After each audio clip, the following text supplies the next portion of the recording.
Hello everyone, welcome again to my channel. I am Radha Kashyap, your biology mentor. आज की इस video में मैं एनसीईआरटी जिस्ट को आगे कंटिन्यू करने वाली हूँ। लास्ट के 4 लेक्चर ऑलरेडी चैनल पर अपलोड हैं और पूरी प्रॉपर लिस्ट बना दी गई है। पॉडकास्ट के अंदर आप इसकी एक लिस्ट अलग से देख सकते हो। तो 2 लिस्ट हैं, दो प्लेलिस्ट हैं एक्चुअली। एक एनसीईआरटी जिस्ट करके है और एक आप इसको पॉडकास्ट में देख सकते हो। तो जितने हमने लेक्चर कवर किए हैं उसमें मैंने आपको पूरी एनसीईआरटी में जो जो चीज़ें थी वो बताने की कोशिश की है। पहला हमने बात की थी scientist and the related field, कि किस साइंटिस्ट ने किस टॉपिक के ऊपर काम किया हुआ है, उनका क्या रिलेटेड फील्ड्स है और वो बेसिकली आते कहाँ से हैं। जैसे हमने बात की थी कि जॉर्ज गैमो जो थे वो एक फिजिस्ट थे और इन्होंने क्या बताया था, एक्चुअली इन्होंने ट्रिपलेट कोडोन के बारे में बात की थी। उसके अलावा हमने और भी चीज़ें देखी थी, जैसे फ्रांसिस जैकोब हो गए, जैक मोनार्ड हो गए। ये क्या थे, एक जेनेटिस्ट थे और एक बायोकेमिस्ट थे और इन दोनों का काम क्या था, ये दोनों ही एक्चुअल में आपके काम कर रहे थे लैकोपेरोन के ऊपर, अगर आपने पढ़ा हो वो, है ना। फिर हमने बात की थी कि एनसीईआरटी में जितने साइजेज़ हैं, जो जो डायग्राम के साथ साइज़ दिया गया है, जितना उसका माइक्रोमीटर में दिया गया है, नैनोमीटर में दिया गया है या फिर वो माइक्रोन में दिया गया है, वो सब हमने डिस्कस किया था। For example cell the unit of life में आपके बहुत सारे डायग्राम के नीचे साइज़ दिए गए हैं, जैसे कि टिपिकल बैक्टीरिया का कितना होता है 1 to 2 माइक्रोमीटर, वायरसेस का कितना है 0.02 से 0.2 माइक्रोमीटर। तो जो भी स्टूडेंट अपनी नीट की तैयारी कर रहे हैं उनके लिए ये बहुत ही इंपॉर्टेंट रह सकता है। इसका एक बेनिफिट ये होगा कि आपको सारी चीज़ें एक ही जगह पर मिल जाएंगी, तो आपको इधर उधर भटकने की ज़रूरत नहीं पड़ेगी, ठीक है। तो those students who are preparing for NEET, तो उनके लिए ये बहुत ही ज़्यादा बेनिफिशियल होने वाला है। मैंने साइंटिस्ट बताए, साइजेस बताए, फिर हमने ये देखा था कि एक्सपेरिमेंटल उन्होंने मटेरियल क्या क्या यूज़ किए थे। For example photosynthesis in higher plant में एंगलमैन एक्सपेरिमेंट आता है, तो उन्होंने किसके ऊपर काम किया था, क्लैडोफोरा के ऊपर, which is a green algae, right. उसके अलावा ग्रिफिथ एक्सपेरिमेंट अगर आपने देखा तो उन्होंने किस पे काम किया था, स्ट्रेप्टोकोकस निमोनिया। तो बेसिकली 11 यहाँ पे दिए गए हैं एक्सपेरिमेंटल मटेरियल और ये 11 के 11 ही क्वेश्चन हैं आपके, ये पूछे जा चुके हैं। तो यहाँ पे जो है जितना भी दिया गया वो सब क्वेश्चन की फॉर्म में है, आपके पास क्वेश्चन पूछे जा चुके हैं। फिर हमने देखा था कि किन्होंने पीएचडी की हुई है, तो उसके बारे में थोड़ा थोड़ा यहाँ पे बताया गया था। जैसे रामदेव मिश्रा जो हैं, इकोलॉजी यूनिट जो है इन्होंने लिखी थी।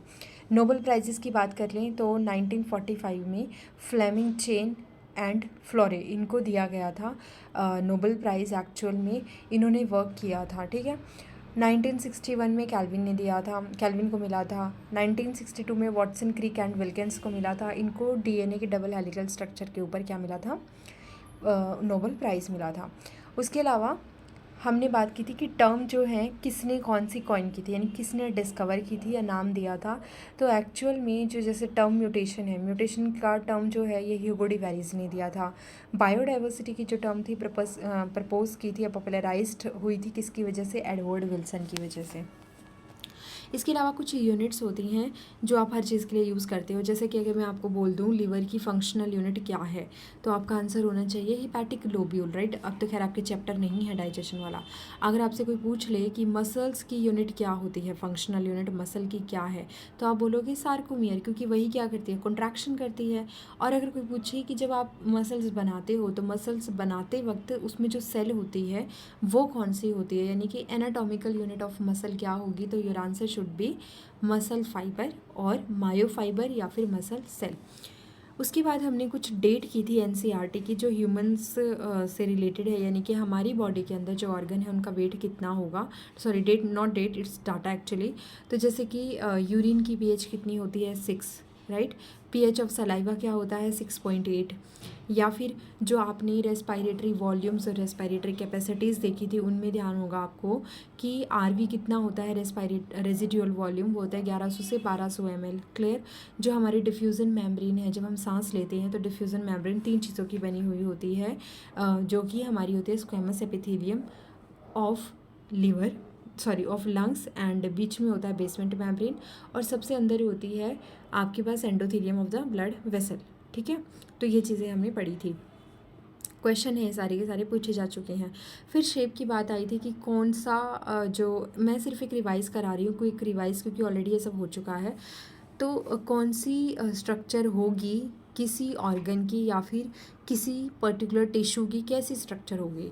तो जैसे यहाँ पे दिया गया था कि स्मूथ मसल्स होती है तो उनकी कैसी स्ट्रक्चर होती है, फ्यूजीफॉर्म होती है, मतलब कि वो पॉइंटेड होती हैं एंड से, और सेंटर में वो कैसी होती है, थोड़ी सी ब्रॉड होती है, उसका फ्यूजीफॉर्म बोल देते हो। उसके अलावा और भी हमने पढ़ा, जैसे बोमेन कैप्सूल है। बोमेन कैप्सूल कैसा होता है, double walled cup like structure होती है, राइट। काइजमेटा जो कि आपका मियोसिस के टाइम पर बनता है प्रोफेज 1 में, उसकी शेप कैसी होती है, एक्स शेप का वो होता है। फिर हायोइड बोन कैसी होती है, यू शेप की होती है। फिर हमने कुछ फुल फॉर्म देखी थी जिसमें जैसे कि कुछ एग्जांपल थे, PPLO pleuro pneumonia like organism.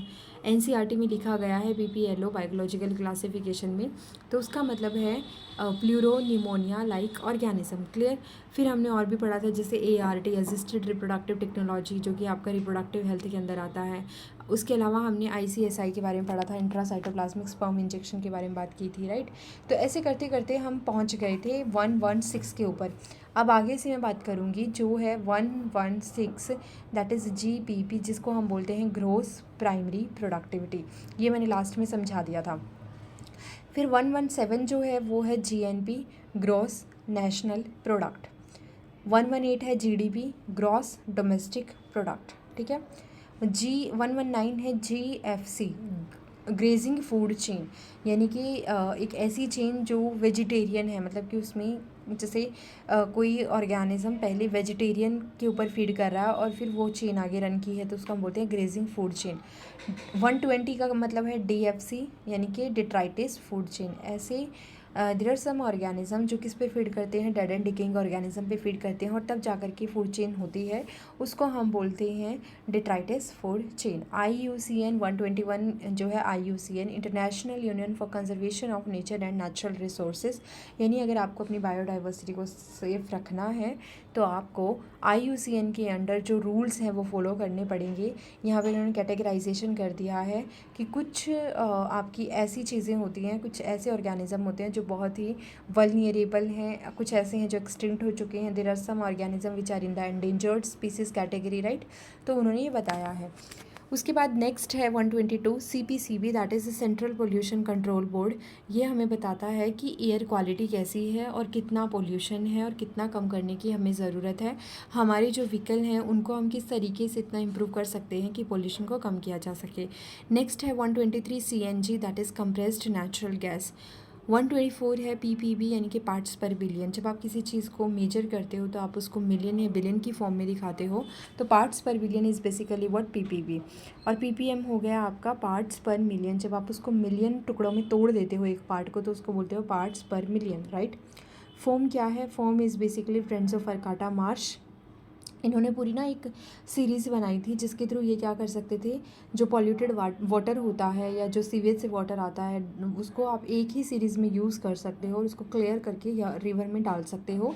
Plus इसमें एक चीज़ और इम्पॉर्टेंट है कि जो आपका मेन्योर बनेगा उसको आप फील्ड में यूज़ कर सकते हो, तो ये हमारे लिए बहुत इंपॉर्टेंट था। 127 होता है DU, that is the Dobson unit, जो कि आपका नॉइज़ पोल्यूशन को मेजर करने के लिए यूज़ की जाती है।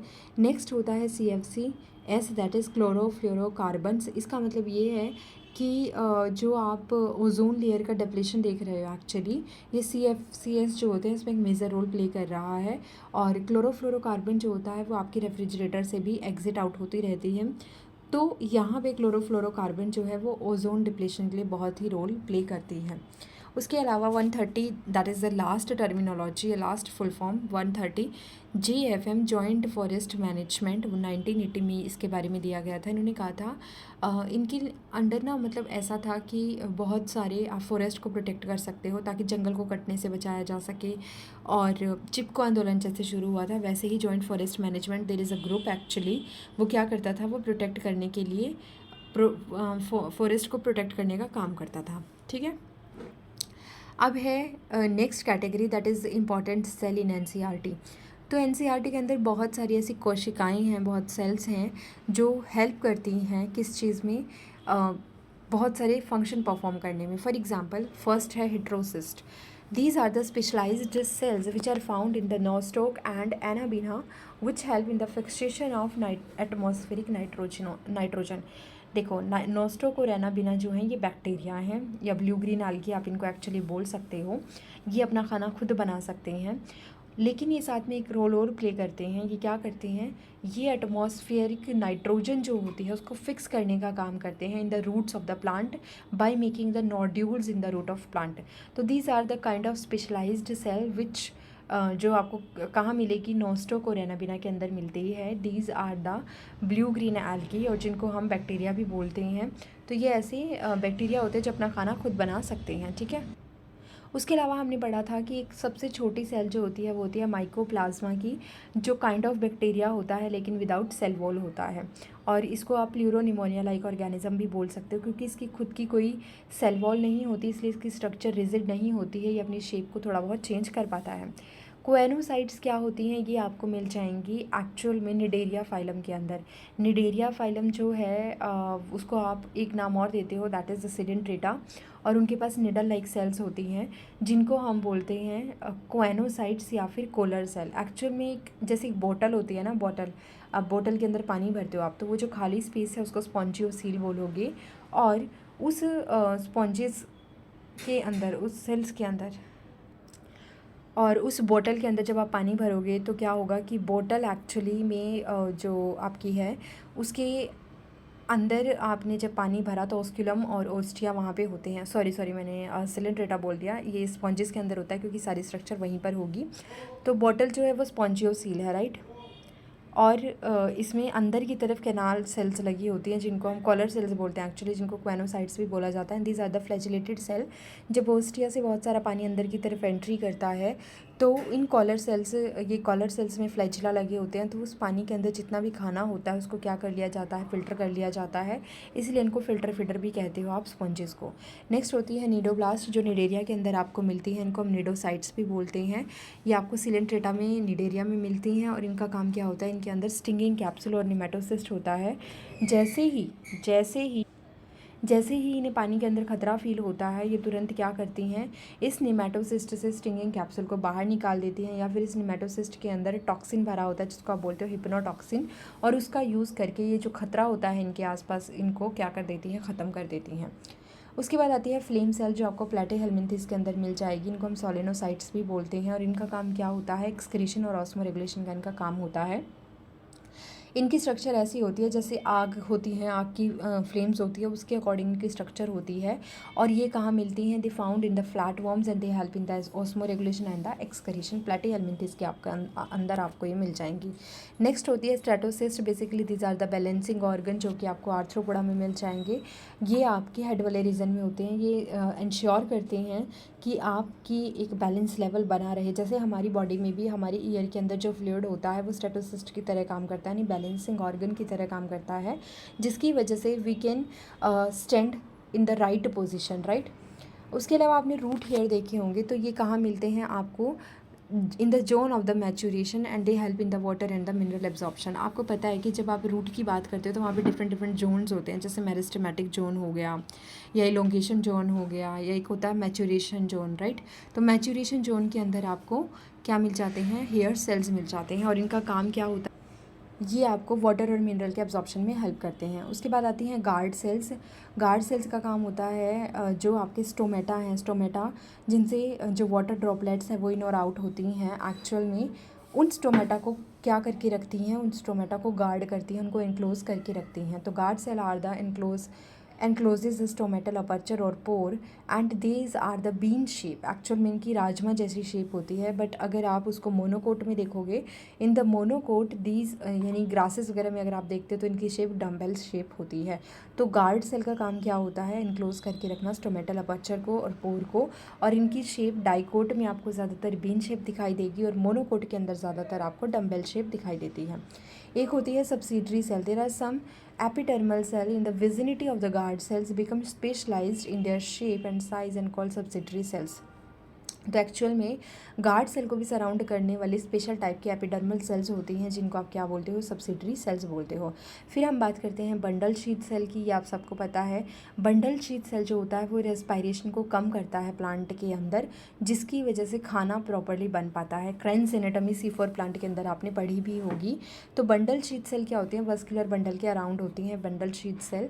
The vascular bundles are surrounded by a layer of thick walled bundle sheath cell, और यही रीज़न रीज़न है क्योंकि ये थिक वॉल होती हैं, तो this is a great reason to avoid the respiration in the C4 plant, जैसे कि फॉर एग्जांपल इन द मीच, इन एमेरेंथस, इन सोरगम, इन सुगर केन, ये सारे क्या हैं, ऐसे प्लांट हैं जो C4 फोटोसिंथेसिस को परफॉर्म करते हैं और उनके अंदर क्रैंज एनाटॉमी चलती है due to bundle sheath cell, right.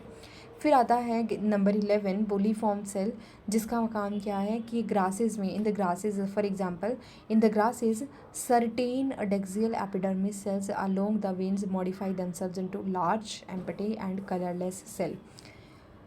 Simple सी चीज़ है कि अगर आप एक लीफ को देख रहे हो तो उसके अपर सरफेस को हम क्या बोलते हैं, डेक्सियल सरफेस बोलते हैं, और उसके लोअर सरफेस को हम अबेक्सियल सरफेस बोलते हैं। तो ग्रासेस के अंदर डेक्सियल एपिडर्मल जो सेल्स होती हैं अलोंग द वेन्स, जो मिडरिब होती है उसके साइड से वेन निकली रहती हैं लीफ के अंदर, तो वो क्या करती है, मॉडिफाई हो जाती हैं, मॉडिफाई कर लेती हैं खुद को किसमें, एक लार्ज एम्पटी और कलरलेस सेल के अंदर। उनको हम क्या बोलते हैं, बुलीफॉर्म सेल्स बोलते हैं। वो कॉन्ट्रैक्ट करती हैं, रिलैक्स करती हैं, उसकी वजह से स्टोमेटा के ऊपर असर आता है। देन देयर इज़ नंबर 12 कॉन्ट्रोसाइट, जो क्या होती हैं, कार्टिलेज बनाने वाली सेल्स होती हैं। जैसे ओस्टियोसाइट होते हैं बोन फॉर्मिंग सेल्स, इसी तरीके से कॉन्ट्रोसाइट्स होती हैं cells of cartilage, right. Cartilage और बोन में इतना डिफरेंस होता है कि कार्टिलेज थोड़ा सा प्लाइएबल होता है, it can like it is elastic in nature, आप इसको थोड़ा सा मूव कर सकते हो। For example the tip of your nose and आपका जो ईयर पिना है उसका जो लोअर पोर्शन है वो भी क्या है, कार्टिलेज का बना हुआ है, इसलिए आप उसको थोड़ा सा स्लाइटली मूव कर सकते हो। But what is the case about the bone, actual में बोन को आप मूव नहीं करा सकते हो, क्योंकि bone are the hard and rigid substance, क्योंकि कैल्शियम फॉस्फेट इन सबका बना हुआ वो होता है। तो osteocytes number 13 that is osteocyte, these are the bone forming cells. Number 14 neuroglial cells, these are found in the neural system which protect and the support neuron. Actual में अगर आपको रिमेंबर हो तो नर्व सेल्स के around और भी बहुत सारी सेल्स हमें मिल जाती हैं, जिसमें जिसमें आपकी श्वान सेल्स होती हैं, ओलिगोडेंड्रोसाइट्स होती हैं, न्यूरोग्लियल सेल्स होती हैं, है ना।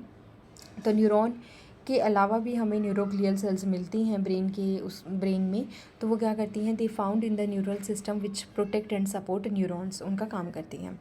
गॉबलेट सेल्स की अगर हम बात करें तो this present in the intestinal mucosal epithelium which secrete mucus.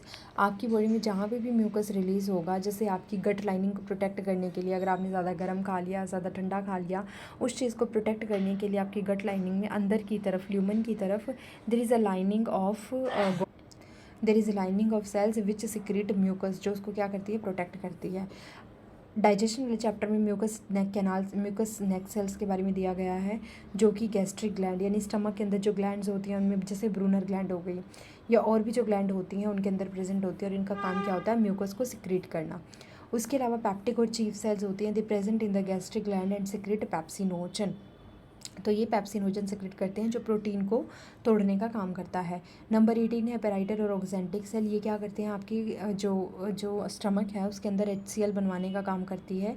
HCl ही है जो बाकी के एंजाइम को एक्टिवेट कर देता है और आपके खाने के डाइजेशन में हेल्प करता है। और उसके अलावा ये इंट्रिंसिक फैक्टर को भी सिक्रेट करती है, जिसका काम क्या होता है, जिसका काम होता है विटामिन B12 को एब्जॉर्ब करना। अगर ये नहीं होगी सेल्स तो आपका इंट्रिंसिक फैक्टर नहीं बनेगा, और अगर वो नहीं बना तो विटामिन B12 आपका एब्जॉर्ब नहीं हो पाएगा, ठीक है। उसके बाद 19 है हिपैटिक सेल्स और हिपैटोसाइट्स। एक्चुअल में they are found in the liver के अंदर प्रेजेंट होती हैं, but these are not the structural and functional unit of liver, ठीक है। Hepatic lobule are the functional unit of liver. उसके बाद बात करते हैं नंबर 20 की, जिसको हम बोलते हैं JG cells, juxta glomerular cells. Actual में ये ऐसी सेल्स होती हैं जो किडनी में मिलती हैं, आपको न्यूरॉन के अंदर मिलती हैं, और ये क्या करती हैं, they release the renin and the erythropoietin hormones. Renin जो होता है वो आपका पूरी रास मैकेनिज्म में हेल्प करता है, जिसके थ्रू आपका ब्लड प्रेशर मेंटेन हो पाता है, और erythropoietin is a hormone which act in the emergency situation. उसमें ये क्या करेगा, इरिथ्रोपोइटिन आपका RBC फॉर्मेशन में हेल्प करता है। अगर ब्लड बहुत रिलीज़ आउट हो गया है तो आपको ब्लड अगर बनवाना है तो erythropoietin is a great solution for that. Next 21 is neurosecretory cells found in the hypothalamus which secrete hormone. Actual में जो न्यूरॉन्स होते हैं उनको आप दो पार्ट में डिवाइड कर सकते हो। जो जब न्यूरॉन का एक ग्रुप है, अगर वो न्यूरॉन का एक ग्रुप उसका सिर्फ साइटोन एक ग्रुप में आ रहा है, तो साइटोन के पूरे ग्रुप को हम बोलते हैं न्यूक्लियाई। उसका आप क्या बोलते हो, न्यूक्लियाई बोलते हो। तो जो न्यूक्लियाई होता है, जो न्यूरो सेक्रेटरी सेल्स होती हैं, वो हाइपोथैलेमस में मिलती हैं। वहाँ पे वो अपना हार्मोन सेक्रेट करती हैं, उसको वो पोस्टीरियर पिट्यूटरी तक देती हैं डायरेक्टली, और फिर पोस्टीरियर पिट्यूटरी उसको रिलीज़ कर देती है। जैसे वैसोप्रेसिन हो गया, जिसको हम बेसिकली एडीएच हार्मोन भी बोल देते हैं, रिलीज़ करता है। और आपके पास ऑक्सीटोसिन हो गया, ये न्यूरो सेक्रेटरी सेल्स बनाती हैं हाइपोथैलेमस में और रिलीज़ कर देती हैं उसको पोस्टीरियर पिट्यूटरी के अंदर। देयर आर गैंग्लियन सेल्स जो आपको रेटिना में मिलेंगी। रेटिना में आपको 3 तरह की सेल्स मिलती हैं। एक होती है फोटो रिसेप्टर सेल, एक होती है बाइपोलर सेल, एक होती है गैंग्लियन सेल। तीनों की तीनों रेटिना में मिलती हैं। तीनों का काम होता है इमेज फॉर्मेशन, ठीक है। उसके बाद number 22 ganglion cell, number 23 bipolar cells, number 24 photo receptor cells, जो कि आपकी रोड्स एंड कोन्स हो सकती हैं। रोड्स जो होती हैं वो ट्विलाइट यानी स्कोटॉपिक विज़न में हेल्प करती हैं, और कोन सेल्स जो होती हैं वो फोटॉपिक विज़न में हेल्प करती हैं। यानी कि जब दिन का टाइम होता है तो कोन सेल्स हेल्प करती हैं, वो एक्टिव होती हैं, और जब डिम लाइट होती है यानी कि ट्विलाइट होती है उस टाइम पर रोड सेल्स हमारी हेल्प करती हैं। नंबर 27 क्या है? Organ of Corti which contains the hair cells, और organ of Corti is responsible for the hearing, ठीक है। तो जो साइंटिस्ट थे ऑर्गन ऑफ कोटाई जिनके नाम पर रखा गया, उनका नाम ही क्या था? कोटाई था, अल्फेंसो कोटाई था। उन्होंने कान के बारे में पूरी स्ट्रक्चर हमें बताई थी। जो ईयर है उसमें कैसे आप हियरिंग प्रोसेस करते हो उसके बारे में उन्होंने डिटेल में बताया था पूरा, ठीक है। तो ह्यूमन फिजियोलॉजी वाले चैप्टर में फर्स्ट में अल्फेंसो कोटाई के बारे में दिया गया है। There are some cells which are found in the adipose tissue, उनको आप एडिपोसाइट्स बोल देते हो। तो नंबर 28 एडिपोसाइट्स, ऐसी सेल्स जो एडिपोज टिश्यू को बनाने का काम करती हैं, जिनमें फैट स्टोर हो जाता है और कुशंस का काम करती हैं, शॉक एब्जॉर्बर का काम करती हैं, उनको आप एडिपोसाइट्स बोल देते हो। नेक्स्ट है number 29 PMNL, polymorphonuclear leukocyte. Actual में दीज आर द न्यूट्रोफिल। देखो WBC जो होती हैं they act as a soldier for our body, right. जैसे ही कोई इन्फेक्शन होता है तो सबसे पहले जो WBC हैं वो वहाँ पे पहुँच जाती हैं। अब WBC में भी कैटेगराइजेशन है, ए ग्रैनुलोसाइट, जिनके अंदर ग्रैन्यूल्स फिल होते हैं उनको ग्रैनुलोसाइट बोलते हैं, और जिनमें ग्रैन्यूल्स नहीं होते हैं उनको ए ग्रैनुलोसाइट बोल देते हैं। तो ग्रैन्यूल्स वाली जो हैं 3 वो अलग हैं, जैसे कि न्यूट्रोफिल, एसिनोफिल, बेसोफिल। और जो हमारे पास ए ग्रैनुलोसाइट होती है वो फर्दर 2 कैटेगरी में डिवाइड की गई हैं, लिम्फोसाइट हो गया, मोनोसाइट हो गया, राइट। तो सबसे पहले जो न्यूट्रोफिल की अगर हम बात करें, जो ग्रैनुलोसाइट है, तो न्यूट्रोफिल किसी भी इन्फेक्शन साइट पे सबसे पहले पहुंचती है। और न्यूट्रोफिल ही एक्चुअल में एक ऐसी सेल होती है जो अपने शेप को चेंज कर सकती है, क्योंकि उसके पास जो न्यूक्लियस होता है वो डिफरेंट लोब का होता है, इसीलिए हम इसको बोलते हैं पॉलीमॉर्फ न्यूक्लियर ल्यूकोसाइट, ठीक है। WBC को ल्यूकोसाइट बोलते हैं, and nucleus they have nucleus, that's why these are called as nuclear leucocyte. Number 30 है natural killer cell, these are the type of lymphocyte. तो मैंने भी कहा कि ग्रैनुलोसाइट और ए ग्रैनुलोसाइट में भी 2 कैटेगराइजेशन है, एक है मोनोसाइट, एक है लिम्फोसाइट। अब लिम्फोसाइट को आप क्या बोल सकते हो? Act as a natural killer cell, they provide cellular barrier. Suppose there is a infection, there is a entry of any kind of foreign particle, for example it can be your virus और bacteria. तो जैसे ही वो body की sales में entry करता है तो आपका फर्स्ट लाइन ऑफ डिफेंस जो है वो ख़त्म हो चुका है, यानी कि काइंड ऑफ स्किन जो है वो ख़त्म हो चुका है, बैरियर, राइट। अब आपकी सेल डायरेक्ट क्या हो गई हैं? एक्टिवेट हो गई हैं। उसमें कुछ ऐसी सेल्स होती हैं, कुछ ऐसी लिम्फोसाइट्स होती हैं जो एक्ट करती हैं as a natural killer cell. वो क्या करेंगी? वो उस पैथोजन के ऊपर जाकर के अटैक करेंगी और उसको डायरेक्टली ख़त्म कर देंगी। Number 31 macrophages. एक्चुअल में there are 2 conditions, one is monocyte and the second one is macrophages. तो अभी जैसे मैं बता करके हटी हूँ कि मोनोसाइट जो होती है वो ए ग्रैनुलोसाइट होती है, उसमें ग्रैन्यूल्स नहीं होती हैं। तो when they are starting or when they are moving into the blood capillaries, they are considered as a monocyte, right? But when they start to reside in a particular tissue, they are considered as a macrophage. For example, यहाँ पे आप देख भी सकते हो कि जब macrophages किसी टिश्यू के अंदर प्रेजेंट होती है तो उन मोनोसाइट को आप मैक्रोफाजेस की तरह ट्रीट करने लगते हो। एंड वो क्या करती हैं? वो किसी भी माइक्रोब को डिस्ट्रॉय कर सकती हैं, किसी भी पैथोजन को डिस्ट्रॉय कर सकती हैं। So basically they act as a cellular barrier. Clear? Number 32 inner cell mass of human blastocyst contains stem cells which have the potency to give rise to all the tissues and the organs. So let me clear first thing. That जब reproduction का time होता है तो उसमें जो male and female के gamete आपस में फर्टिलाइज़ करते हैं तो उससे बनती है सिंगल सेल जाइगोट। अब उसके अंदर होती है क्लीवेज डिवीज़न और उस जाइगोट से एम्ब्रियो बनता है। अब एम्ब्रियो में आपके पास जब 16 से 32 सेल स्टेज बन जाती हैं तो आप उसको blastocyst in human as a treat करने लग जाते हो, राइट। अब उस ब्लास्टोसिस्ट के अंदर जो सेल्स हैं वो बहुत सारी हो गई हैं। अब वो खुद को अरेंज करना शुरू करती हैं तो वो एक सिंगल सेल जो बाउंड्री है उस बाउंड्री के अंदर जब वो खुद को अरेंज करती हैं तो कुछ पेरिफ्री पे अरेंज हो जाती हैं, कुछ मिडल में आकर के अरेंज हो जाती हैं। तो उस ब्लास्टोसिस्ट के अंदर जो पेरिफ्री पे अरेंज होती हैं उनको हम बोलते हैं ट्रोफोब्लास्ट सेल्स। बट जो सेल्स हमारी सेंटर में अरेंज होती हैं उनको बोला जाता है इनर सेल मास। और इनर सेल मास जो होता है ये एक्चुअल में ऐसा ग्रुप ऑफ सेल्स होता है which have the potency to create a complete organism. Like इनके पास ऐसी कैपेबिलिटी होती है कि एक ऑर्गेनिज्म के सारे जो ऑर्गन्स हैं उनको फॉर्म कर सकता है। तो हम इसको ICM बोलते हैं, इनर सेल मास बोलते हैं। एंड इन सेल्स को हम स्टेम सेल्स बोलते हैं because they have the capacity, they have the potency to form all the tissues and the organ inside the embryo stage, right. Next at 33, the epithelial cells of the Bowman capsule called podocyte. If you remember, Bowman cells actually they help in the neuron, they help in the filtration, right. जब आप जब आप nephron पढ़ते हो kidney के अंदर तो nephron क्या होती हैं, this is the structure and the functional unit of the kidney.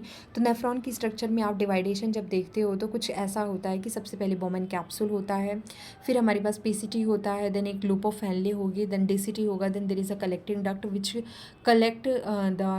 Collect the filtration from all the DCTs, right.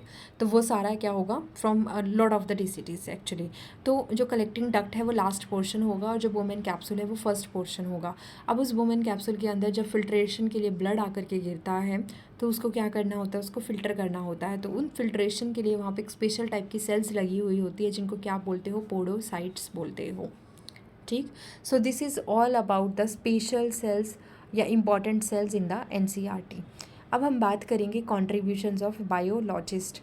तो number 1 is the binomial nomenclature was given by Carolus Linnaeus. तो देखो थोड़ा थोड़ा एक्सप्लेन करना मैं इसलिए इंपॉर्टेंट समझती हूँ क्योंकि एक्सप्लेन करेंगे तो चीज़ें क्लियर कर पाओगे। कैरोलस लीनियस जो थे इन्होंने कहा कि जब आप एक ऑर्गेनिज्म को फाइंड आउट कर लेते हो, whether it is your plant और एनिमल, तो जब आप किसी को फाइंड आउट कर लेते हो तो you have to give them a special name ताकि आप उसको क्या कर सको, क्लासीफाई कर सको, उसको आइडेंटिफाई कर सको, राइट। तो कैरोलस लीनियस ने कहा था कि आप बड़े बड़े नाम मत रखो, अगर आप बड़े बड़े नाम रखोगे तो इट कैन क्रिएट कन्फ्यूज़न। तो उसको शॉर्ट आउट करने के लिए क्या किया गया था, एक बायोनोमियल नोमेनक्लेचर का कंसेप्ट लाया गया जिसमें आप एक ऑर्गेनिज्म को रिप्रेजेंट करने के लिए 2 वर्ड्स के अंदर उसका नाम लिखते हो। जैसे कि पूरी ह्यूमन स्पीसीज़ के लिए हम लिखते हैं होमो सेपियंस, जिसमें होमो यानी कि फर्स्ट वर्ड रिप्रेजेंट करता है जीनस को और सेकंड वर्ड रिप्रेजेंट करता है स्पीसीज़ को। हमेशा एक पैटर्न होता है इनको लिखने का, जब आप फर्स्ट वर्ड यानी कि जीनस को लिखते हो तो उसका फर्स्ट वर्ड कैपिटल लिखोगे और जब आप स्पीसीज़ को लिख रहे हो तो उसका फर्स्ट वर्ड जो होगा, फर्स्ट लेटर जो होगा वो स्मॉल होना चाहिए, राइट। एंड दूसरी चीज़, अगर आप उसको हाथ से लिख रहे हो यानी कि if you are writing it with your hands तो आपको उसको अंडरलाइन करना पड़ेगा, it becomes compulsory. But when you are printed it तो आप उसको इटैलिक फॉर्म में लिख सकते हो। नंबर 2 क्या है, 2 kingdom system of classification is also given by Carolus Linnaeus. इन्होंने 2 किंगडम क्लासिफिकेशन दिया था, जैसे कि एक एनिमिलिया हो गया और एक प्लांटिए हो गया। इन्होंने कहा कि ऑर्गेनिज्म जब शुरुआती दौर था उस टाइम पर नहीं पता था कि क्या क्या हो सकता है, तो इन्होंने 2 ही कैटेगरी रख दी, जैसे कि एक रख दिया एनिमल और एक रख दिया प्लांट। एनिमल में सारे एनिमल आ गए थे और प्लांट में सारे प्लांट आ गए थे। नंबर 3 है Systema Naturae was written by Carolus Linnaeus. तो यू कैन सी हेयर कि कैरोलस लीनियस ने कितना इंपॉर्टेंट रोल प्ले किया था सिस्टमे नेचुरे, जिसमें उन्होंने अपनी बुक पब्लिश की थी एक्चुअली। तो ये किसने दी थी, कैरोलस, ठीक है। नंबर 4 है artificial system of classification was also given by Carolus Linnaeus. तो उन्होंने आर्टिफिशियल सिस्टम ऑफ क्लासिफिकेशन भी दिया था। कई तरीके के क्लासिफिकेशन सिस्टम हैं, जैसे हमारे पास है इस टाइम पे नेचुरल क्लासिफिकेशन सिस्टम है, आर्टिफिशियल सिस्टम ऑफ क्लासिफिकेशन है, न्यूमेरिकल टेक्सोनॉमी है, तो कीमो टेक्सोनॉमी है। तो ये बहुत सारी चीज़ें हैं, उनमें artificial system of classification was given bye actually the Carolus Linnaeus. Number 4 है नेचुरल सिस्टम, जैसे अभी मैंने बताया कि आर्टिफिशियल सिस्टम कैरोलस लीनियस ने दिया है। And the natural system of classification for the flowering plant was given by the George Bentham and J.D. Hooker.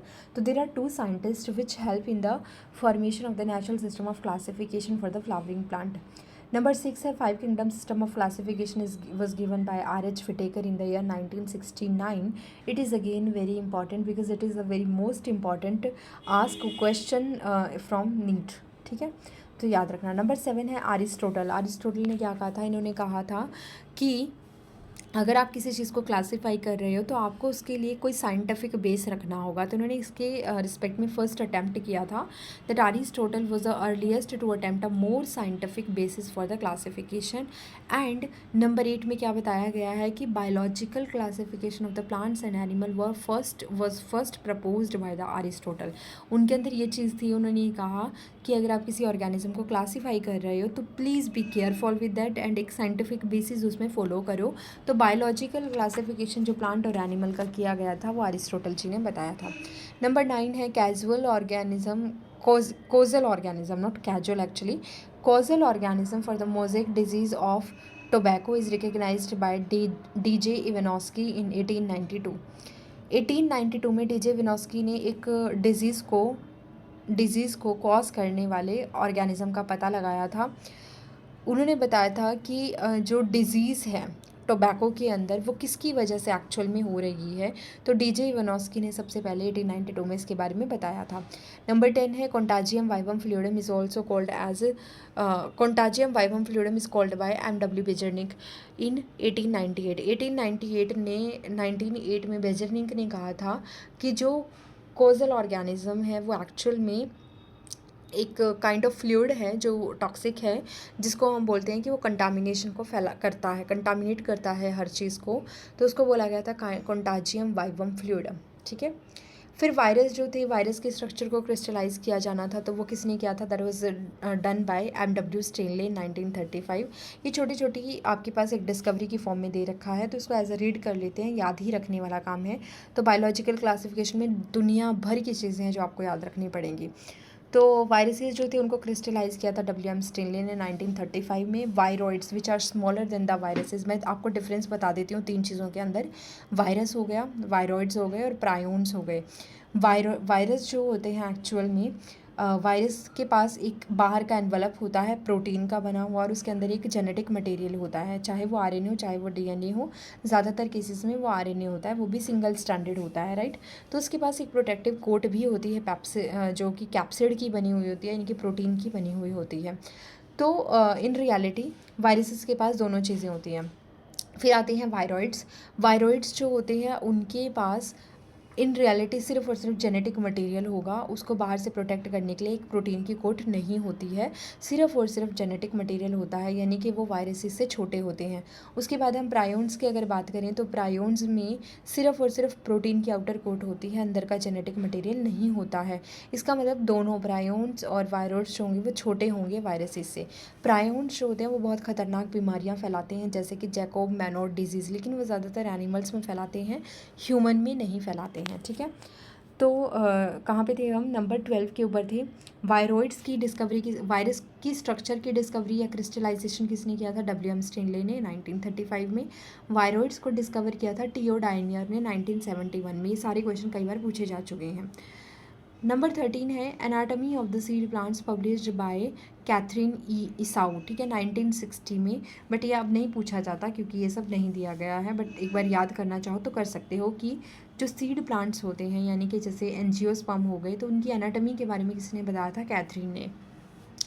Number 14 है curly top virus spreads through a plant via phloem tissue. It is reported by Katherine Esau. उन्होंने कहा था कि जो एक virus है जिसका नाम है करली टॉप, यानी कि जिसकी वजह से लीफ जो है वो टॉप में लीफ जो होती हैं वो कर्ल कर जाती हैं, उसको फैलाने वाला जो वायरस है वो प्लांट में किसके थ्रू फैलता है, एक फ्लोएम टिश्यू के थ्रू फैलता है. ये बात किसने बताई थी, कैथरीन ने बताई थी. उसके बाद है number 15. Founder of Madras school of confirmation and analysis of biopolymer was G.N. Ramachandran. Actual में G.N. रामाचंद्रन का काम ना ये वाला तो नहीं था ज़्यादा, मतलब इंपॉर्टेंस इसको नहीं मिली थी. इनके काम को इंपॉर्टेंस जो मिली थी वो था कोलाजन हेलिक्स के बारे में, और इन्होंने बताया था. और एक रामाचंद्रन प्लॉट दिया था जो ये बताता था कि प्रोटीन की स्ट्रक्चर कैसी हो सकती है, प्राइमरी सेकेंडरी टर्शरी क्वार्टरनरी, तो अल्फ़ा बीटा ऐसे करके पूरा प्लॉट दिया था इन्होंने. तो G.N. Ramachandran was famous for that discovery, right. Number 16 है triple helical model of collagen was given bye GN. Ramachandran. जो अभी मैंने बताया कि जी.एन. रामाचंद्रन ने कोलाजन का ट्रिपल हेलिकल मॉडल भी दिया था, जिसकी वजह से उनको फेम मिला था। नंबर 17 है Ramachandran was influenced by Linus polling. Actual में रामाचंद्रन जो थे उन्होंने देखा लिनस पॉलिंग को वर्क करते हुए, और उसकी वजह से वो मोटिवेटेड हुए और फिर उन्होंने अपना एक खुद का काम किया था, जो कि प्रोटीन की स्ट्रक्चर के बारे में डिस्कवरी करना था। नेक्स्ट आते हैं डार्विन जी। 18th पॉइंट जो है वो क्या बताता है कि Darwin was influenced by Malthus. जैसे G N. Ramachandran was influenced by Linus Pauling, ऐसे ही Darwin was influenced by Malthus. उन्होंने माल्थस के काम को देखा था और उसके अकॉर्डिंग डार्विन एक्चुअल में क्या थे, 18th सेंचुरी के इम्पॉर्टेंट नाम में से काउंट किए जाते हैं। ठीक है, जैसे एवोल्यूशन में आपने देखा होगा natural selection is given by the Darwin, तो डार्विन बहुत जाना माना नाम था। जैसे मेंडल एक जाना माना नाम था, ऐसे ही डार्विन जी भी एक जाने माने नाम थे। 19 पॉइंट बताता है कि P Maheshwari was influenced by doctor W Dudgeon बोलते हैं हम इनको, और इनसे क्या थी, वो इन्फ्लुएंस्ड थी पी माहेश्वरी। तो ये DU प्रोफेसर रही हैं पी माहेश्वरी, और इन्होंने सीड जो पॉलन ग्रेन होता है उसके ऊपर काम किया था। ठीक है, तो बेसिकली एंथ्रोपोजेनिक एक्टिविटीज़ इन्होंने की थी। एंथ्रोपोजेनिक एक्टिविटी का मतलब होता है the activities which are performed by the humans, and उसमें आप नेचुरल चीज़ें जो होती हैं उनको आप एक तरीके से चेंज करके या एक तरीके से ग्रो करके देखते हो आर्टिफिशियल एनवायरनमेंट में, राइट। पॉइंट नंबर 20 क्या कहता है कि alpha helix and beta sheet structures was published by Linus polling. I told you कि जो जी.एन. रामाचंद्रन थे वो किससे प्रभावित थे, वो लिनस पॉलिंग से प्रभावित थे। और जी.एन. रामाचंद्रन ने भी स्ट्रक्चर दी थी, tertiary quaternary structure of protein की, वो कैसे फोल्डेड होते हैं उसके बारे में पूरा प्लॉट दिया था। बट उससे पहले उन्होंने ये देखा था कि लिनस पॉलिंग क्या कर रहे थे। Linus Pauling actually secondary structure of protein के ऊपर काम कर रहे थे, जो कौन सी थी, अल्फ़ा हेलिक्स और बीटा शीट थी। ठीक है, नेक्स्ट आती है 21 वाला पॉइंट कि Anton von Leeuwenhoek first saw and described a live cell. If you remember, Robert Hooke ने आपके पास डेड सेल के ऊपर काम किया था। उन्होंने देखा था कि एक डेड सेल जो एक हनीकॉम्ब जैसी दिखाई दे रही है, यानी कि वो उसकी प्लांट सेल वॉल हो सकती है, और सेल वॉल के बारे में बाद में पता चला था, बट ये ज़रूर पता चल गया था कि डेड सेल होती हैं। इसी तरीके से लाइव सेल्स होती हैं, जो एंटोन वॉन ल्यूवेनहॉक ने बताई थी। फिर आता है number 22, cell theory was given by Schleiden and Schwann. Schleiden जो थे वो एक बोटेनिस्ट थे और स्वान जो थे वो एक जूलॉजिस्ट थे। तो शेल्डन एंड स्वॉल ने एक सेल थ्योरी दी थी। इन्होंने कहा था कि जितने भी सेल्स होते हैं वो सारे के सारे किससे बने हुए होते हैं। एक्चुअल में सेल्स जो होती है वो लाइव कब होती है, जब उसके अंदर की जो मेटाबॉलिक रिएक्शंस हैं उनमें आपस में इंट्रैक्शन हो रही होगी। तो एक सेल तभी लाइव है जब उसके अंदर जो मेटाबॉलिक एक्टिविटीज़ हैं वो परफॉर्म हो रही है, तभी आप उसको सेल बोल सकते हो। और दूसरी चीज़ उन्होंने कही थी कि दुनिया में जितने भी ऑर्गेनिज्म हैं they all are composed of the cells and their products. यानी सेल हो चाहे उनका प्रोडक्ट हो, सारे के सारे लिविंग ऑर्गेनिज्म कंप्लीटली उसी से मिलकर के बने हुए हैं। बट उन्होंने ये नहीं बताया कि वो सेल आई कहाँ से थी। इसके बारे में थोड़ी सी नॉलेज हमें बाद में दी थी रुडोल्फ वर्चुन 1855 में। उन्होंने मॉडिफाई कर दिया था सेल थ्योरी को। Modified cell theory is given by Rudolf Virchow 1855। Point number 23 यही बता रहा है कि cell theory was modified by Rudolf Virchow 1855। और इन्होंने क्या कहा था, इन्होंने कहा था कि ठीक है, सारी दुनिया में जितने भी ऑर्गेनिज्म हैं वो सेल से ही बने हुए हैं, और एक सेल तभी लाइव मानी जाती है जब उसके बीच में इंटरेक्शंस हो रही हो। बट जिसका आंसर शेल्डन एंड स्वॉन नहीं दे पाई वो मैं बताता हूँ कि जितनी भी सेल्स आज के टाइम पर हैं वो सारी की सारी सेल्स हमेशा प्री एग्जिस्टिंग सेल से आती हैं। इसके लिए उन्होंने एक वर्ड यूज़ किया था, ओमनी सेलुला ई सेलुले, यानी कि जितने भी आज के टाइम में आप सेल्स देख रहे हो वो सारी की सारी सेल प्री एग्जिस्टिंग, उससे पहले जो सेल्स होंगी उससे आई होंगी बाय सेल डिवीज़न। ठीक है, सेल डिवीज़न आज हम जानते हैं कंसेप्ट है कि एक सेल 2 में डिवाइड कर देती है, फिर वो आगे 2 में डिवाइड कर देती है, और इस तरीके से चलती रहती है। बट उस टाइम ऐसा नहीं था। उस टाइम सिर्फ ये माना गया था कि जो आज एक सेल तुम्हारे पास है वो प्री एग्जिस्टिंग सेल से ही बनी होगी, जिसको आप एक कंसेप्ट बोलते हो ओमनी सेलुला ई सेलुले। ठीक है, ठीक है, तो उन्होंने मॉडिफाई कर दिया था सेल थ्योरी को। उसके बाद नंबर 24 क्या बताता है कि fluid mosaic model was given by Singer and Nicolson. Actual में हमें पता चल गया था कि कोई भी सेल तभी सेल कहलाती है जब उसके पास एक बाउंड्री होती है, और ये बाउंड्री जो होती है ये प्लाज्मा मेम्ब्रेन होती है। और प्लाज्मा मेम्ब्रेन जिस कंपोनेंट की बनी हुई होती है उसको हम बोलते हैं लिपिड की बनी हुई है और प्रोटीन की बनी हुई है।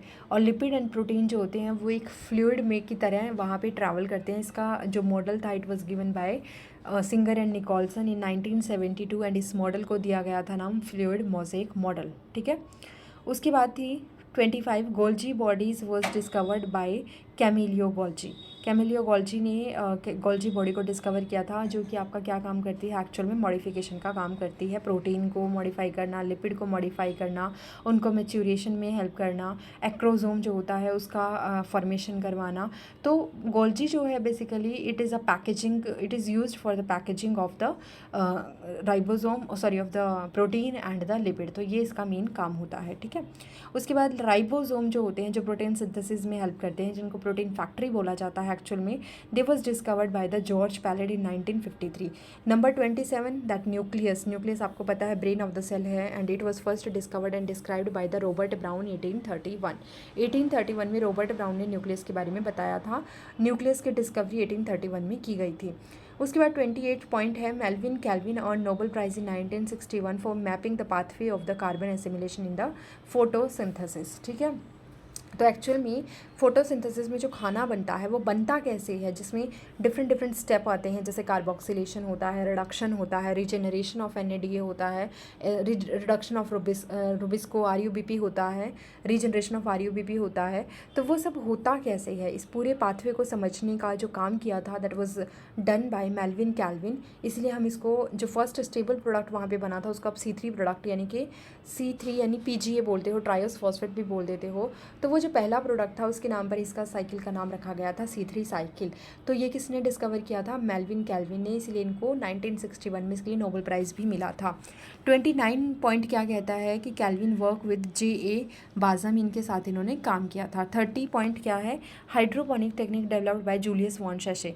जूलियस वॉन शेशे जो था ना 1860 में, इन्होंने जूलियन वॉन शेशे एक्चुअल में इन्होंने एक हाइड्रोपोनिक टेक्निक बनाई थी। हाइड्रोपोनिक टेक्निक वो होती है जहाँ पर आप सॉइल का यूज़ नहीं करते बट आप प्लांट को ग्रो करवाते हो पानी के अंदर। पानी में आप पर्टिकुलर यानी कि क्रिटिकल कंसंट्रेशन दे देते हो हर एक मिनरल की, और उसके बाद आप जो सॉइल के अंदर होगी तो आप सॉइल वाली कंडीशन पानी के अंदर क्रिएट कर दो और फिर आप प्लांट को ग्रो करवाओ। इस कंडीशन को हम बोलते हैं hydroponics and that was discovered और developed by Julius von Sachs in 1860। Julian von Sachs ने एक और काम किया था एक्चुअल में, इन्होंने एक बात कही थी, इन्होंने कहा था कि फोटोसिंथेसिस के टाइम पर जो खाना बनता है वो एक स्पेशल पिगमेंट की हेल्प से बनता है, और स्पेशल पिगमेंट जो होता है वो स्पेशल चैम्बर्स के अंदर होता है। आज के टाइम पे हम जानते हैं कि these special chamber are called as chloroplast and these special pigment are called as chlorophyll, right, but उस टाइम नहीं पता था। ऑक्सीजन की पॉइंट नंबर 31, ऑक्सीजन की डिस्कवरी जो थी ये की थी जोसेफ प्रिस्टले ने 1774 में, और बाद में इन्होंने ये एक मतलब एक पूरा एक्सपेरिमेंट भी किया था माउस वाला, कैंडल बर्निंग वाला, और मिंट प्लांट रख करके देखा था, यानी कि इन्होंने गुड एयर और फाउल एयर के बारे में भी बताया था। तो जोसेफ प्रिस्टले ने फोटोसिंथेसिस के अंदर भी रोल प्ले किया था, बट ये क्वेश्चन कई बार पूछा गया है नीट में कि ऑक्सीजन जो है वो डिस्कवर किया था जोसेफ प्रिस्टले ने कब, तो आंसर शुड बी 1774। ठीक है, उसके बाद 32 पॉइंट है Priestley revealed the essential role of air in growth of green plants. उन्होंने बता दिया था कि ग्रीन प्लांट्स के अंदर रोल क्या होता है। उन्होंने साफ साफ बताया था कि oxygen act as a good air और अच्छी हवा की तरह काम कर रही है, और यही फोटोसिंथेसिस में आगे रोल प्ले करती है 1770 के अंदर। फिर 33 पॉइंट है जेन इंजन हाउस, उन्होंने भी एक सिमिलर सेटअप तैयार किया था जो कि प्रिस्टले ने यूज़ किया था। ठीक है, उस जैसा एक सेटअप तैयार किया था, और उन्होंने सनलाइट के बारे में बताया था। उन्होंने कहा था कि जब आप एक बीकर के अंदर एक प्लांट रख देते हो, सपोज़ आपने कोई प्लांट रख दिया, हाइड्रिला रख दिया सपोज़, और जब आपने एक एक्सपेरिमेंट में आपने उस हाइड्रिला को पानी के अंदर जब रखा तो आपने उसको सनलाइट नहीं दी, और एक एक्सपेरिमेंट में आपने उसको सनलाइट दी, तो ये समझ में आया कि जहाँ पे आपने सनलाइट दी वहाँ पे पानी के अंदर ऑक्सीजन बबल्स बन रहे हैं हाइड्रिला के आसपास, लेकिन जहाँ पर आपने पानी नहीं दिया है वहाँ पर कोई ऑक्सीजन बबल्स नहीं फॉर्म हुआ। इसका मतलब there is like importance of the sunlight to form the food for the plants, right. तो फोटोसिंथेसिस में सनलाइट का बहुत इंपॉर्टेंट रोल आता है, ये किन्होंने बताया था, जेन इंजनहाउस ने बताया था। 34 कहता है पॉइंट कि Jan Ingenhousz showed that sunlight is essential to the plant process, जैसे कि अभी मैंने आपको बताया। 35 पॉइंट में क्या था कि Jan Ingenhousz showed that it is the only green part of the plant that could release oxygen, क्योंकि अगर आप हाइड्रिला नहीं रखोगे और आप पानी रख दोगे, सनलाइट रख दोगे, तो आप कैसे बता सकते हो कि खाना बनेगा। तो प्लांट का सिर्फ ग्रीन पार्ट ही है, जो हाइड्रिला प्लांट का ग्रीन पार्ट ही है जो खाना बनाएगा, ठीक। उसके बाद 35 पॉइंट बताता है, ठीक है, कि ऑक्सीजन भी रिलीज़ करता है। एंड ऑक्सीजन रिलीज़ कैसे पता चला था? बबल्स की फॉर्म में पता चला था। फिर आता है 36 point that Julian von Sachs provide evidence for the production of glucose when plants grow. इन्होंने ही कहा था कि जो प्लांट ग्रो कर रहा है उस टाइम पर ग्लूकोज का प्रोडक्शन हो रहा है, तभी वो ग्रो कर पा रहा है, यानी कि उसको अपना खाना मिल रहा है। शेस ने 37 पॉइंट, शेस shows that green substances in the plants chlorophyll, जिसको ग्रीन पिगमेंट आज के टाइम में उन्होंने क्या कहा था? स्पेशल पिगमेंट कहा था। Chlorophyll is located in the special bodies, जिसको आज के टाइम में हम क्लोरोप्लास्ट कहते हैं, within the plant cells, ठीक है। 38 पॉइंट है that she's found that the green part in the plant is where glucose is made and that the glucose is usually stored as a starch.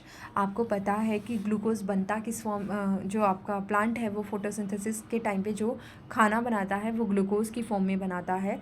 वो travel किस form में होता है? Phloem के through in the form of sucrose. But वो store किस form में होता है? वो होता है स्टार्च की फॉर्म में स्टोर होता है, ठीक। उसके बाद आता है 39 point that is the first action spectra of photosynthesis was discovered by T.W. Engelmann. इन्होंने एक्चुअली क्या किया था? एक प्रिज्म रखा था और उसमें से एक वाइट लाइट को पास करवाया था, वो प्रिज्म टूट गया था, 7 डिफरेंट कलर्स में विबग्योर में टूटा था, और उस विबग्योर के सामने इन्होंने क्या रख दिया था? एक ग्लास रख दिया। उस ग्लास के अंदर इन्होंने ग्रीन एल्गी क्लाइडोफोरा भर दी थी, फिलामेंटस ग्रीन एल्गी इन्होंने रख दी थी, और उस ग्रीन एल्गी में एक्चुअल में एरोबिक बैक्टीरिया को रख दिया था। फिर इन्होंने देखा था कि ब्लू रीजन पे और रेड रीजन पे आकर के बहुत सारे एरोबिक बैक्टीरिया वहाँ पर एक्यूमुलेट हो गए हैं। इससे इनको ये इंडिकेशन मिला था कि ब्लू और रेड लाइट की वेवलेंथ को सबसे ज़्यादा एब्जॉर्ब किया जाता है, और एब्जॉर्प्शन की वजह से फोटोसिंथेसिस वहाँ पे बहुत ज़्यादा होती है, और फोटोसिंथेसिस का बाई प्रोडक्ट ऑक्सीजन होता है, और इसीलिए ऑक्सीजन रिलीज़ होगी पानी के अंदर। पानी में एरोबिक बैक्टीरिया हैं जिनको ऑक्सीजन की रिक्वायरमेंट है, तो वो क्या करेंगे? जहाँ पे ज़्यादा ऑक्सीजन वो वहाँ पे एक्यूमुलेट होने लग जाएंगे। तो ये चीज़ समझ में आई कि जो फोटोसिंथेसिस है वो रेड एंड ब्लू लाइट पे सबसे ज़्यादा क्या होती है? सबसे ज़्यादा रेट ऑफ फोटोसिंथेसिस होता है ब्लू एंड रेड लाइट पे। तो इन्होंने पूरा एक्सपेरिमेंट दिया था।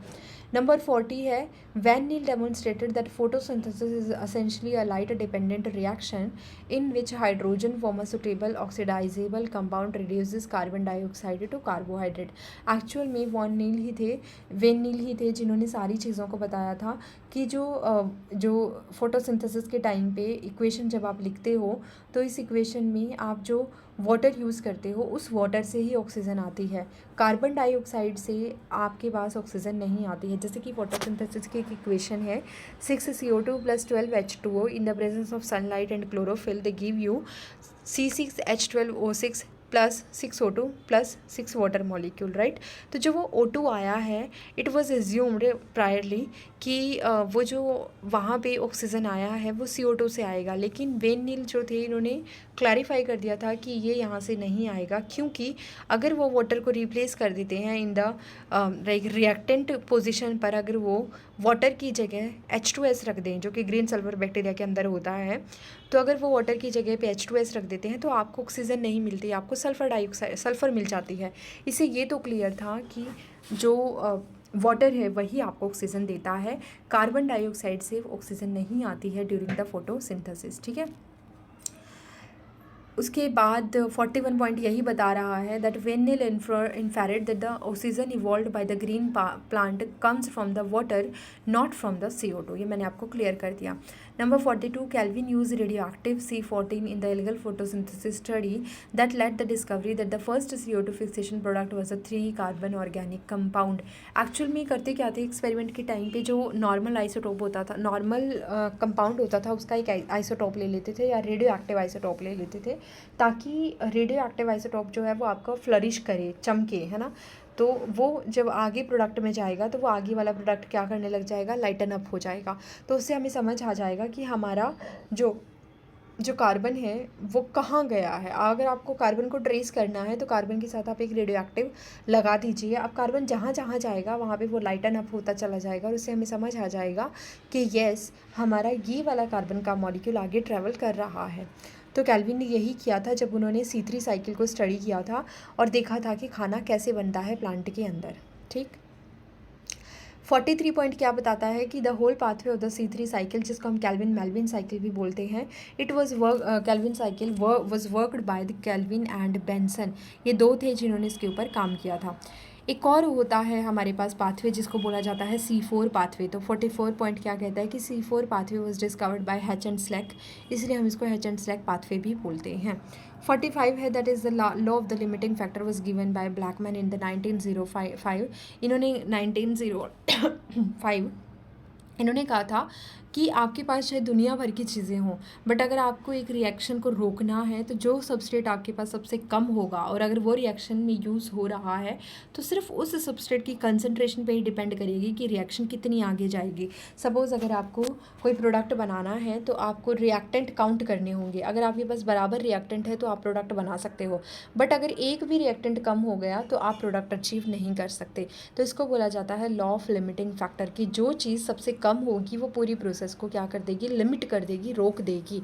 जैसे कि फोटोसिंथेसिस के टाइम पर अगर CO2 नहीं मिली तो आप चाहे कितना पानी दे दो, कितनी सनलाइट दे दो, कितना क्लोरोफिल दे दो, डजंट मैटर, क्योंकि उसको पता है कि उसके पास CO2 नहीं है तो अब वो जाकर के खाना नहीं बना सकता। तो that is act as a limiting factor. I hope it is clear to you, right. 45 तक आज हमने कर लिया है। उसके बाद का जितना भी होगा अभी तो बहुत बचा हुआ है, तो होपफुली हम इसको आगे के कुछ लेक्चर में कवर करेंगे। कोशिश करते हैं इसको कल के लेक्चर में कंप्लीट कर लें, यानी कि नेक्स्ट लेक्चर जो आएगा उसमें हम इसको कंप्लीट कर लेंगे। और आप टेलीग्राम पे मेरा चैनल जो है वो जाकर के ज्वाइन कर सकते हैं। लिंक मैं आपको डिस्क्रिप्शन बॉक्स में नीचे दे दूँगी। NCERT जिस्ट करके पूरी प्लेलिस्ट है जिसमें 4 से 5 से 6 लेक्चर हमारे बनेंगे। पूरी की पूरी NCERT के जितनी भी इंपॉर्टेंट चीज़ें हैं वो आपके ऑन हैंड्स होंगी, आपको दिक्कत ही नहीं होगी। आप लास्ट टाइम एक बार बैठ के आराम से रिवाइज़ कर लीजिएगा, सब कुछ आपको समझ में आ जाएगा, इवन विद डिटेल समझ में आएगा। एज अ पॉडकास्ट आप इसको यूज़ कर सकते हो, आराम से सुनते वक्त आप इसको थोड़ा सा एनालाइज कर सकते हो कि आपको याद था या नहीं था। तो it will be very grateful for you, right. तो आई होप आपको ये चीज़ समझ में आई होगी। मिलते हैं नेक्स्ट वीडियो में। Till then stay tuned and all the best. Thank you.